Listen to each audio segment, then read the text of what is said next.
Ég var að ræða hérna við trúbróður minn, hann Kristján, og hann var að segja mér að hann var að fara að tala við mann sem að væri ásatrúar.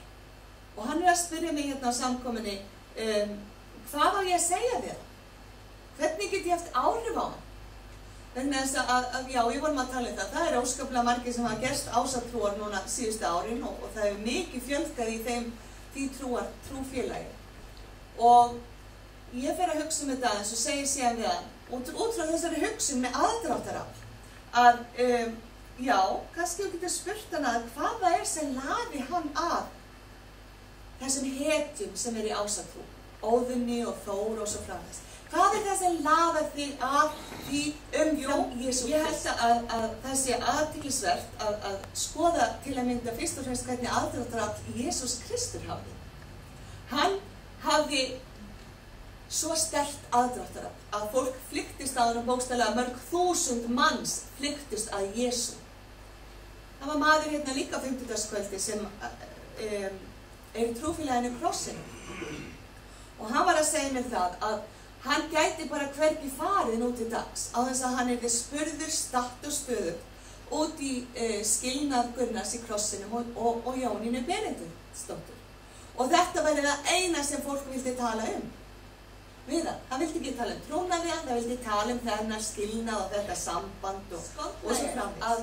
Ég byrja að lesa hérna í 17. kaflanum að Jesús Kristus segir: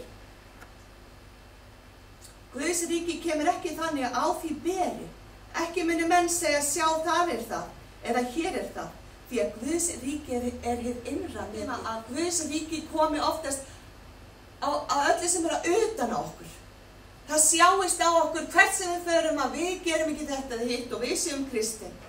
En nei, Jesús stanslaust að beina sjónum okkur að þetta eitthvað sem gerist innra með hver öðrum. Hætti að dæma hver annan. Og þannig það að þá byrjar þetta að laða aðra að okkur. Við höfum aðdráttarafl vegna þess að það sem hið innra með okkur, það fer utan á okkur, en það ekki. Og aðrir get ekki útskýrt þetta alveg, en þeir laðast að okkur. Og staðreyndin svo að það laðast enginn að dómara. Að sumir hreinlega dómarar. Alltaf að dæma, alltaf tilbúinir að skoða hvert einasta atriði í ljósi þess að þetta nú ekki alveg nógu gott eða nógu rétt. Og ég að hugsa það, hvernig aðdráttarafl höfum við? Erum við að missa frá okkur fólki út af því að við erum búin að setja ykkur skilyrði fyrir því hvað það þýðir að vera kristinn? Langar fólk ekki að vera í kringum okkur út af því? Já, Jesús sagði líka þetta hérna: mun mannssonurinn finna trúna á jörðu þegar hann kemur. Hvað í raun og veru? Jú, ég trúi því að trú sé að trúa á allt það sem Kristur kenndi. Og það í okkar verkahring, ekki bara hafa trú á því að við séum svo frábær og við séum svo æðisleg, heldur að trú á þessa fyrirgefningu og þessa fórn sem Jesús fær sem hafi gengið í kirkju árum saman. Hún hafi upplifað andlegt og líkamlegt ofbeldi frá eiginmanni sínum. Og hún var komin á þann stað að hún bara gat ekki meir. Hún sjálf gat ekki meir í sínu eigin persónlega lífi. Hún hafði íhugað verulega að skilja við manninn. En hann hafði ekki tekið þessum sönsum sem að hún hafði verið að reyna að ræða við hann. Og áhyggjur hennar tók að vaksa, stórlega.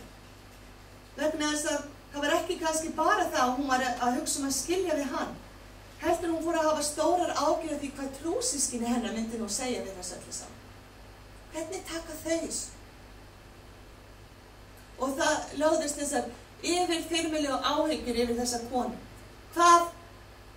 Hvað gerist ef að ég skil við hann? Hvað mun kirkjan mín gera? Og hún fór að hugsa hvað snýst kirkjan mín í raun og veru? Ef þau get ekki skilið mig, hver getur þá skilið mig? Hvað snýst þá kirkjan mín? Þessi hugsun að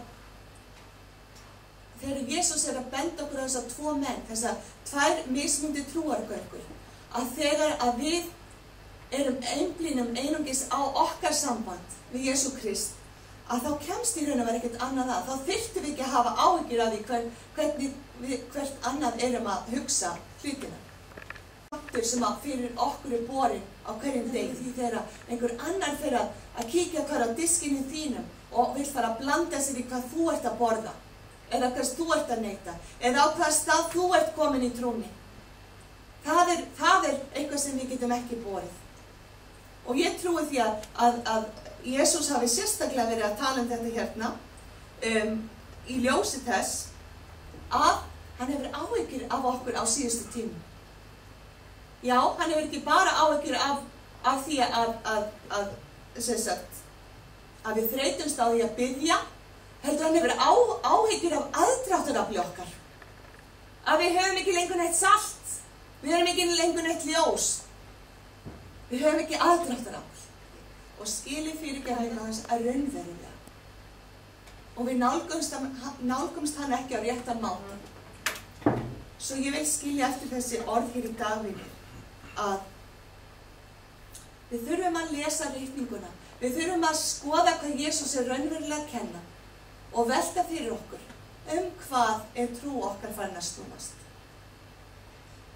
Hefur Jesús nóg mikið aðdráttarafl í þínu lífi? Laðastu það mikið af honum að þú getur ekki annað en verið í návist hans daglega?